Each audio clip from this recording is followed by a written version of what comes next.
आशिक सियासतदान और मुल्ला, इस हवाले से कहता रदीफ और काफिया के चक्कर में घूमता है शायर,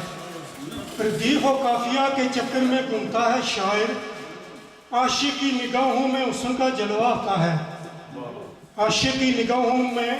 हुस्न का जलवा होता है, करप्शन के नए नए रास्ते ढूंढता है सियासतदान, मुल्ला के ख्वाब में मीठा मीठा हलवा होता है। शुक्रिया। पंजाबी दे कलाम है, साडे बच्चे सानू फूल बनाई जाते ने, साडे बच्चे सानू फूल बनाई जाते ने, चंगी गल भी दसो ते, चंगी गल भी दसो ते घूरा पाई जाते ने,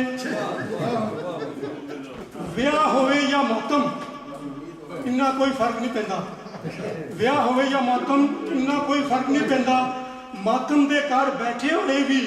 गप्पां लाई जाते ने, मिंबरे रसूल ते बह के भी अमन की गल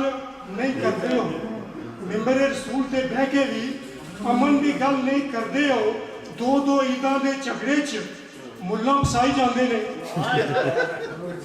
रब ते कह तू कोई ना डरदे, अल्लाह का नाम वेची जान, मसीह के चंदे लैके अपनी जेबां पाई जाते ने, पेट की अग बुझाउण लई गुरदे बच्चे वेचन लोकी, लीडर साडे देश नूं वेची माल बनाई जाते ने। शुक्रिया। जद भी देश ते औखत आवे इन्हां दी ईदी हो जाती, जद भी देश की औखत आवे लीडरां दी ईदी हो जाती, दूजे दिन ही मुल्की मुल्की झोली फड़ाई जाते ने।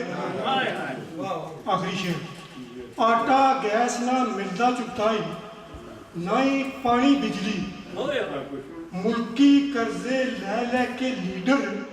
आपे खाई जाते हैं। शुक्रिया।